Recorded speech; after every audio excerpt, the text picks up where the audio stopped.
This వాళ్ళకి supporting staff. Right. ఇక్కడ ఒక అంశం చెప్తా మీకు. గత ప్రభుత్వ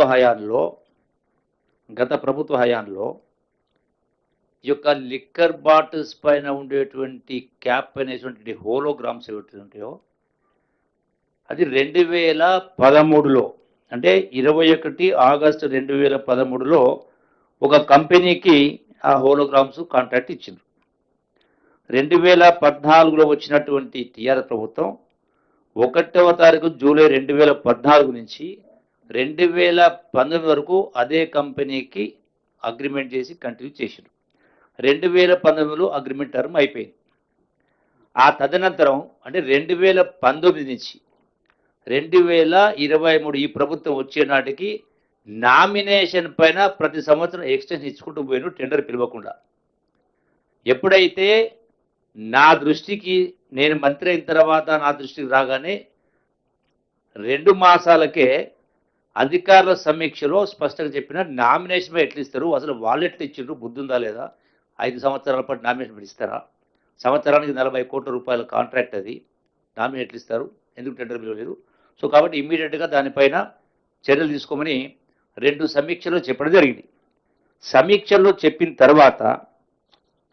తర్వాత కూడా స్పందన లేని సందర్భంలో నేను మళ్ళీ రైటింగ్లో 13వ తారీఖు ఆగస్టు 2024 అంటే కరెక్ట్గా 1 సంవత్సరం 2 మాసాలు అవుతుంది లెటర్ పంపించినాం.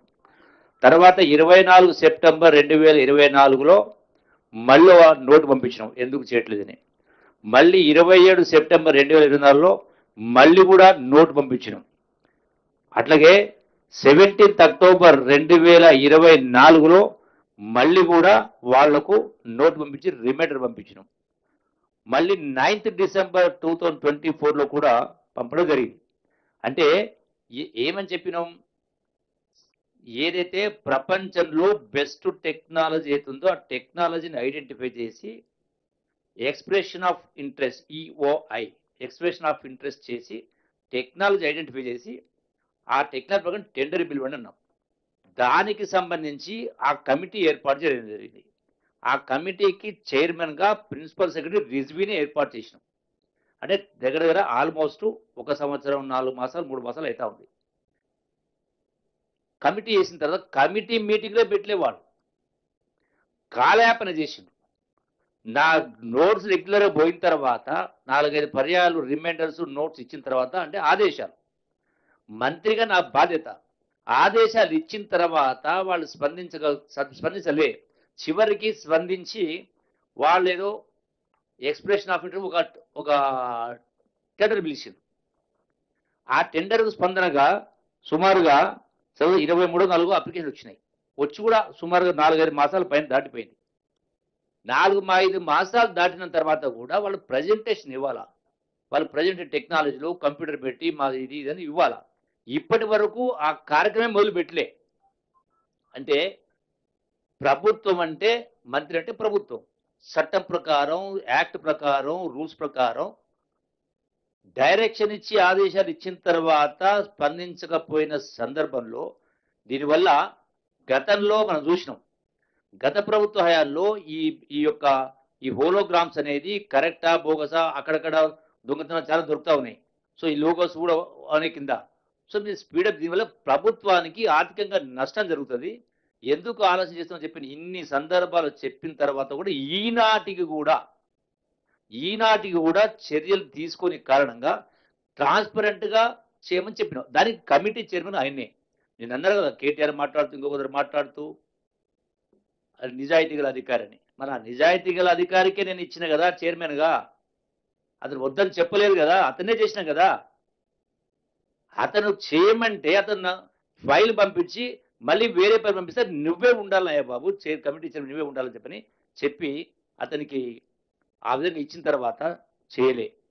మరి చేయని సందర్భంలో నేను మొన్న అక్టోబర్ 11 తారీఖునే చీఫ్ సెక్రటరీ గారికి, నిన్న కాదు అక్టోబర్ 11న చీఫ్ సెక్రటరీ గారికి నేను లెటర్ పంపించిన. 11th అక్టోబర్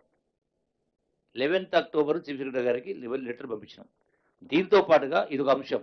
అంటే విధులు నిర్వర్తించకపోవడము, నిర్లక్ష్యం చేయడము, అంటే ప్రభుత్వ విధి నిర్వహణకు అడ్డంకులు కల్పించే కార్యక్రమం.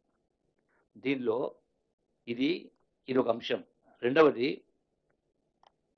ఇంకొక అంశం కూడా సెకండ్ ఇష్యూ కూడా ఏంటంటే తర్వాత డిస్టిలరీకి సంబంధించి కూడా ప్రభుత్వం అంటే మంత్రికి రూల్స్ ప్రకారం చట్టం ప్రకారం అధికారం. వాటికి సంబంధించి ఆ విధంగా డిస్టిలరీ ఫ్యాక్టరీ వచ్చినప్పుడు ఉద్యోగాలు వస్తాయి, తద్వారా ఆదాయం వస్తుంది. ఇవన్నీ కూడా జరిగినప్పుడు మరి ఎందుకు మీరు లేట్ చేస్తా ఉన్నప్పుడు ఆయన ఏం చేసిండు, కేసీఆర్ గత ప్రభుత్వంలో కేసీఆర్ క్యాబినెట్కి పంపిండు, మీరు కూడా క్యాబినెట్కి పంపండి అని దానిపైన అధికారి రాసినప్పుడు ఆ గత ప్రభుత్వంలో కేసీఆర్ ఏం పంపిండో ఫైల్స్ పంపమని అడిగినాం. ఫైల్స్ ఏం రాసిండో ఏం పంపిండో కేసీఆర్ ఎట్లా పంపిండు, మరి రూల్స్కు వ్యతిరేకంగా ఎట్లా పంపిండు, ఏం చేసిండు, ఎందుకు పంపాల్సి వచ్చింది అంటే ఆ ఫైల్స్ కూడా రాలే, ఫైల్స్ కూడా పంపలే. ఈ రోజు దాకా పంపనప్పుడు మరి చీఫ్ సెక్రటరీ గారికి పంపడం జరిగింది. దానికి చీఫ్ సెక్రటరీ గారికి నోట్ ఇవ్వడం జరిగింది, ఎందులో మెన్షన్ చేయడం జరిగింది. మరి దానికి కూడా రియాక్ట్ కల. అట్లాగే ఇంకా కొన్ని విషయాలలో కూడా రాష్ట్ర ప్రభుత్వానికి బిస్లరీ కంపెనీస్ వాళ్ళు అప్లై చేసుకున్నప్పుడు వాళ్ళ యొక్క కంపెనీకి లీజ్ లైన్స్ ఉన్నప్పుడు లీజ్ లైన్స్ ఎక్స్టెండ్ చేస్తారు. లీజ్ లైన్స్ ఎక్స్టెండ్ చేసే రూల్ ఉంది, చెయ్యని కారణంగా ఒక్కటే కంపెనీ ద్వారా నెల